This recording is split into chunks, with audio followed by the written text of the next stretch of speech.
Municipal ఎన్నికల ప్రచారంలో CM Revanth Reddy అయితే ఒక హామీ అయితే ఇచ్చారు. రైతు భరోసా మున్సిపల్ ఎన్నికల కోడ్ ముగియగానే రైతుల ఖాతాలో జమ చేస్తామని చెప్పేసి కూడా ప్రకటించారు. మనం చూసుకోవచ్చు మున్సిపల్ ఎన్నికల సంబంధించి కూడా ఫిబ్రవరి 11 రోజు అయితే మున్సిపల్ ఎన్నికలు జరిగాయి. 13th రోజు ఫలితాలు వచ్చాయి. ఫిబ్రవరి 16, 17 తేదీల్లో అయితే చైర్మన్ల, వైస్ చైర్మన్ల ఎన్నిక అయితే జరిగింది. ఈ నేపథ్యంలో బుధవారం కానీ గురువారం కానీ రైతుల ఖాతాలో డబ్బులు జమ అవుతాయని చెప్పేసి కూడా రైతులు అయితే ఆశించారు. కానీ ఇప్పటి వరకు కూడా రైతుల ఖాతాలో రైతు భరోసా నిధులు అయితే జమ కాలేదు. ఈ నేపథ్యంలో అయితే రైతులు ప్రభుత్వం పట్ల ఆగ్రహం ఉన్నారు. స్వయాన సీఎం రేవంత్ రెడ్డి మున్సిపల్ ఎన్నికల కోడ్ ముగిసిన తర్వాత రైతుల ఖాతాలో డబ్బులు జమ అవుతాయని చెప్పేసి ప్రకటించినప్పటికీ కూడా ఇప్పటి వరకు కూడా రైతు భరోసా సంబంధించి కూడా ప్రభుత్వం నుంచి ఎలాంటి క్లారిటీ రావడం లేదని చెప్పేసి కూడా రైతులు అయితే ఆగ్రహం వ్యక్తం చేస్తున్నారు. ఇటు బీఆర్ఎస్, బీజేపీ నేతలు అయితే అసలు కాంగ్రెస్ ఇలానే చేస్తుంది, కాంగ్రెస్ పాలన ఇలానే ఉంటుంది, మాటలు చెప్తారు కానీ చేతుల్లో ఉండదని చెప్పేసి కూడా బీఆర్ఎస్ నేతలు అయితే ఆరోపిస్తున్నారు. ఈసారి కూడా రైతు భరోసా ఎగబెట్టినట్టే అని చెప్పేసి కూడా వారు కామెంట్ చేస్తున్నారు. ఈ నేపథ్యంలోనే వచ్చే 2-3 రోజుల్లో ఈ రైతు భరోసా నిధులు జమ అయ్యే అవకాశం ఉంటుందని చెప్పేసి కూడా ప్రభుత్వ వర్గాల నుంచి అయితే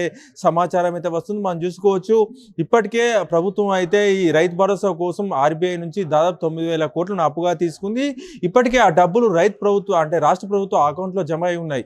సో ఆ డబ్బులను రైతులకు ట్రాన్స్ఫర్ చేయడమే తరువాయి అని చెప్పేసి కూడా అధికారులు చెప్తున్నప్పటికీ కూడా మరి ఎందుకు ఇంకా డిలే అవుతుందని చెప్పేసి కూడా చాలా మంది అయితే ప్రశ్నిస్తున్నారు. అయితే ఈ 2-3 రోజుల్లో అయితే రైతుల ఖాతాలో ఒకేసారిగా ఈ 9,000 కోట్లు అంటే రైతు భరోసా కింద అయితే దాదాపు మనం రైతు భరోసాకు సంబంధించి కూడా 8,000 చిల్లర కోట్లు అయితే రైతు భరోసా కోసం అయితే అవసరం ఉన్నాయి. ఈ నేపథ్యంలో ఈ 8,000 చిల్లర కోట్లను అయితే రైతుల ఖాతాలో ఒకేసారి జమ చేయాలని చెప్పేసి కూడా ప్రభుత్వం నిర్ణయించింది. అయితే వచ్చే 3 రోజుల్లో అంటే శుక్రవారం కావచ్చు, శనివారం కావచ్చు, ఈ 2 రోజుల్లో కావచ్చు, లేదంటే సోమవారం కావచ్చు, ఈ 3 రోజుల్లో అయితే రైతుల ఖాతాలో ఒకేసారిగా 6,000 చొప్పున, ఎకరానికి 6,000 చొప్పున రైతు భరోసా నిధులు జమ చేసే అవకాశం అవుతుంది. మరోవైపు మనం చూసుకోవచ్చు వ్యవసాయ అగ్రికల్చర్ యూనివర్సిటీ ఏదైతే ఉందో జయశంకర్ అగ్రికల్చర్ యూనివర్సిటీకి సంబంధించి కూడా వాళ్ళ సహకారంతో అయితే ప్రభుత్వం వ్యవసాయ శాఖ అయితే శాటిలైట్ మ్యాపింగ్ నిర్వహించింది. శాటిలైట్ మ్యాపింగ్ ద్వారా సాగు భూములను గుర్తించారు. సాగు భూములకు మాత్రమే రైతు భరోసా ఇస్తారని చెప్పేసి కూడా ప్రచారం అయితే జరుగుతుంది. అయితే ప్రభుత్వ వర్గాల నుంచి వస్తున్న సమాచారం ప్రకారం అయితే వర్షాకాల సీజన్ సంబంధించి ఎన్ని ఎకరాలకు రైతు భరోసా ఇచ్చారో ఈసారి కూడా అన్ని ఎకరాలకు రైతు భరోసా ఇస్తారని చెప్పేసి కూడా